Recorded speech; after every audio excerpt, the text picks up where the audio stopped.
Dipimpin oleh Kepala Dinas Tenaga Kerja dan Mobilitas Penduduk Aceh, Akmil Hussein, semua ASN dan Tekon menandatangani Fakta Integritas terkait netralitas pada pemilu 2024.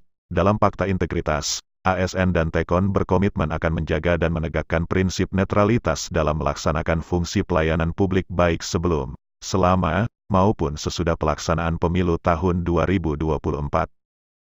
Dalam sambutannya PJ Gubernur Aceh, yang dibacakan oleh Kepala Dinas Tenaga Kerja dan Mobilitas Penduduk Aceh Akmil Hussein, kegiatan ikrar netralitas ASN yang digelar hari ini adalah salah satu andil pemerintah pusat dan pemerintah daerah dalam mendukung pesta demokrasi, dengan menjaga para aparaturnya tetap netral, tidak terlibat politik praktis dan bebas intervensi politik.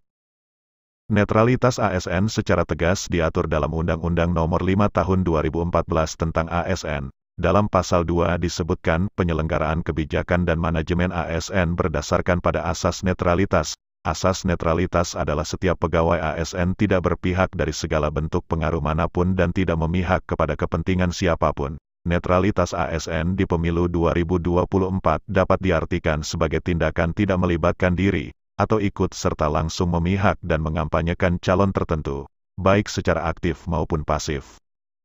Akmil juga menambahkan sebagai ASN dan Tekon dituntut bijak dalam bermedia sosial agar tidak disalahgunakan untuk kepentingan pasangan calon tertentu. Jika ada laporan pelanggaran, maka Komisi Aparatur Sipil Negara dapat memberikan sanksi kepada ASN sesuai dengan ketentuan hukum yang berlaku, termasuk pemecatan sebagai pegawai. Diharapkan seluruh pegawai di Snaker Mobduk Aceh baik ASN maupun Tekon tidak menyebarkan berita hoaks maupun ujaran kebencian terhadap pasangan yang akan dicalonkan di pemilu yang akan digelar tahun 2024 nanti.